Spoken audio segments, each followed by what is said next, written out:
Hey friends, I hope we are all doing really well. So for today's video, I thought we could have a bit of a convo because it's something I've been thinking about quite a lot, and that thought has then kind of transferred onto the literary sphere and just books that discuss this topic, which is solitude. I spend a lot of time alone in my own company, and just kind of thinking about books that have been really lovely to read while alone, but also discuss the topic at hand and how that merges into like melancholy and just feeling good about being alone and enjoying your own company and seeing where your mind takes you when you don't really have any exterior, or rather when you don't have a person or people that fill that space for you. I've compiled a list here and I thought we could, discuss it together. I think there's something really beautiful about solitude and making little rituals and habits for yourself that bring joy and you find fulfilling, and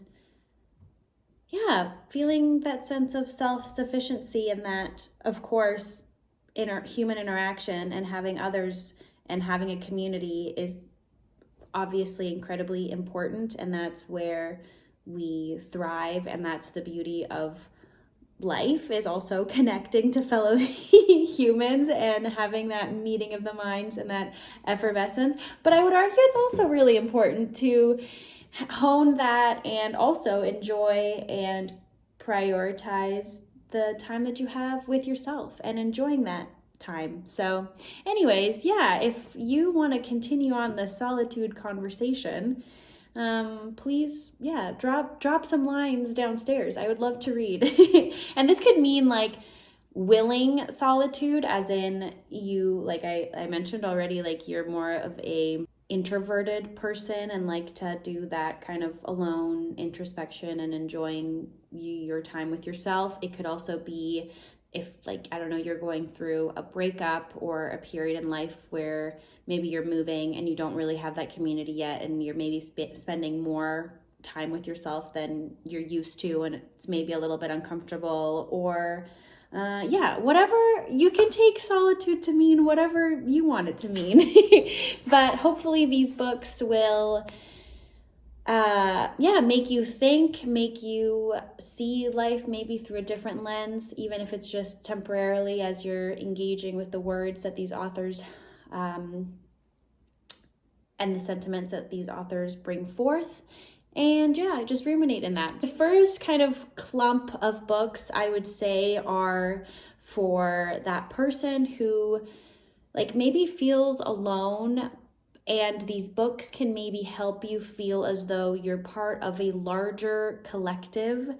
And collective, I mean, not just with fellow humans, but just with the natural world around you. And I mean, these books have been so important to me for many, many reasons, but a big one I would say is just realizing how interconnected and involved we are with the natural world and the plants, and how we engage in this like really beautiful symbiotic relationship, whether we're super aware of it or not. But at the end of the day, we are all intrinsically super connected. So the main one being Braiding Sweetgrass. I'm sure you've heard this book talked about ad nauseum at this point, but I just love an excuse to talk about it and think about the beautiful words that the author brings to the page. And yes, it has to do with nature writing. Yes, it has to do with Indigenous knowledge, but it just serves as such a beautiful reminder to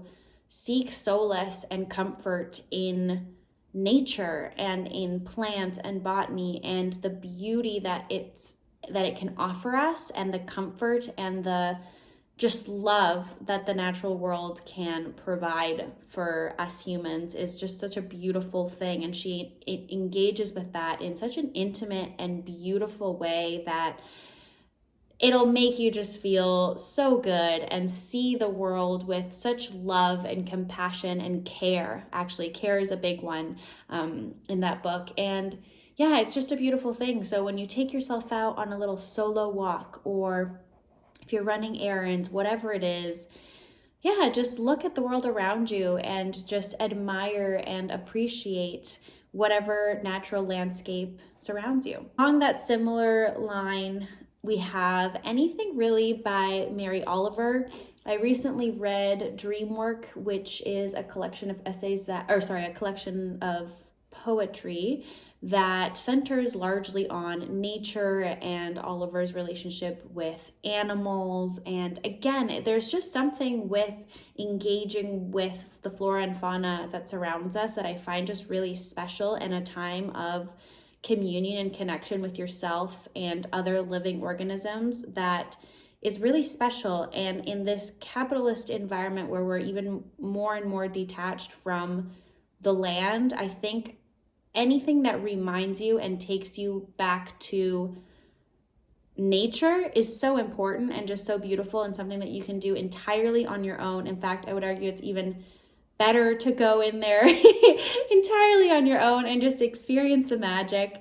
And you can do that by, just reading a book. And reading her beautiful nature imagery brought so much joy and just made me feel so great. So I love her work. I've also spoken about Upstream, which is a collection of essays, and just magical stuff. And of course, I can't not talk about Ross Gay, which I promise one day I'll actually, no, I'm not even gonna promise that, because he's just my favorite author. And his work honestly came into my life at the perfect time. I just was not doing so great, and it felt as though I've said this before, but I had somebody just guiding me through, and his words were just exactly what I needed. And it brought just so much warmth and a smile to my face. And again, just magnifying the beauty that exists despite you not being in a great place or feeling alone. Yeah, it's just, his words just have this healing energy and power that I just really admire and respect. I could go on and on. I've talked about him already too much, so I'll shut up. But of course, I had to just mention Inciting Joy and The Book of Delights, both of which are incredible. And we also have, which I have right here actually, A Journal of a Solitude, of course. And I would argue anything by May Sarton, because it appears as though she writes a lot about her life, and there's been a few other journals of hers published, and they all engage largely in her insular observations on life alone for the most part, I think. So I cannot wait to read this. I am so happy that this is in my possession. Actually, The House by the Sea is another one that I would recommend. I have not read, but it's on my radar. And yeah, I cannot wait to dive on in. So yeah, I would say May Sarton is another great solitude gal. The next kind of clump of books have to do with solitude as a theme, as a central element, character in the book. The first one being another favorite of mine, The Seas by Samantha Hunt. That book is just solitude, melancholy in a physical manifestation. Beautiful narrative about a young woman who thinks that she is a mermaid, and finding herself and being in her thoughts with herself, and the ways that she imagines and makes sense of the world through a very unique perspective that I will never get tired of talking about and recommending that book to anybody that crosses my path. Another really great one too that speaks of solitude, but it's a great page turner if you are spending a lot of time on your own, is, which I also have right here actually, Piranesi. I had no idea what I was getting myself into, and I thoroughly enjoyed my time with this very unique little book. I'm not going to say anything else about it. It's, I guess, fantasy, but I don't even want to say that because then that's going to scare people off, and then that's not what I want. And then if you want to go the experimental route, I don't know why this book came to mind, but as a solitude loving queen, I think this book just goes so hand in hand with what we're talking about, because maybe it's my singular reading experience, but I spent the entire day alone in bed reading Pure Color by Sheila Heti, and it was a magnificent experience and a wonderful use of my time. That day felt like a fever dream, like a movie. It was, that day even has like a specific color palette and just cinematic feel to it. And I don't know what it is, but this woman just wrapped me in a spell, and it's the coolest reading experience I have ever had in my life. So I would highly recommend like going into the woods and bringing Pure Color with you and spend the entire day on your own reading that book, and you're going to feel like you are on some sort of psychedelic trip. And then you can thank me later. Because it does some crazy things to the mind, and I just had to include it in here. Many of you are going to come back and be like, why did you recommend that? But I just loved it. I loved Pure Color. I also think about that book so much.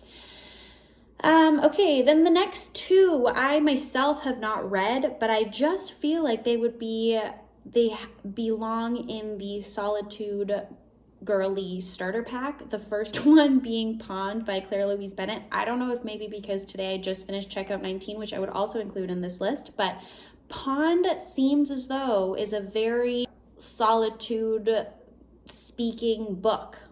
I'm literally just going off of a hunch entirely because I could not tell you what that book is about other than it probably just following like a DWM.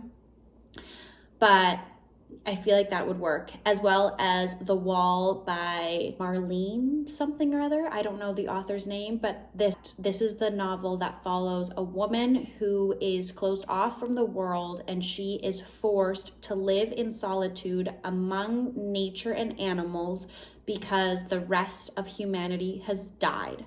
Or something like that. I don't know. But it also just fits the theme, and it's on my list. I cannot wait to read it.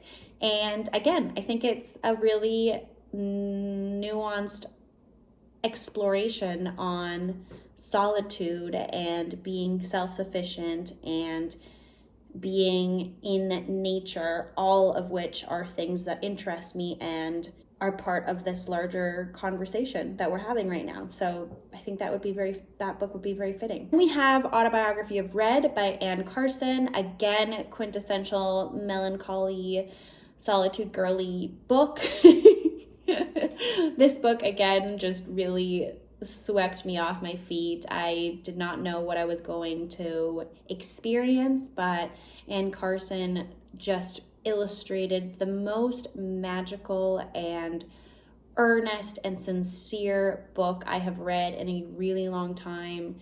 Again, Garyon, the main character, is somebody who I'll never stop thinking about, and it was, again, a really beautiful reading experience. I read it in one whole day. I vividly remember it as if it was yesterday, and yeah, it was just such a delight and super melancholic and super sad, but absolutely devastatingly beautiful. One that I have on the list, which I also have right here, is Cold Enough for Snow. And it's a very quiet novel. I read it when I was alone in one sitting, and I just really enjoyed myself with this book, and like really complex relationship between the mother and the daughter that just like impacted me quite a bit, considering that this book is like 100 pages or something like that. But yeah, I think this also explores everything that we're talking about in a really captivating and soft but striking kind of way.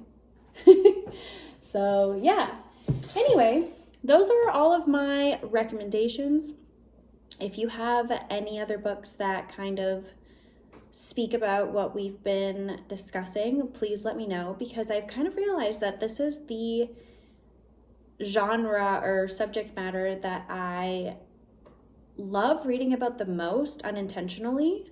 It's kind of what I've been seeking and what has really been just touching that psyche and making me just, salivate and continue to think and process. And these books also provide so much comfort and companionship in a strange way. But especially some of these characters, like I've mentioned before, they just exist in my brain as if they were like real people that I've encountered and just think about often. And I just think that's a really comforting thought. So anyways, that is all I have to share with you today.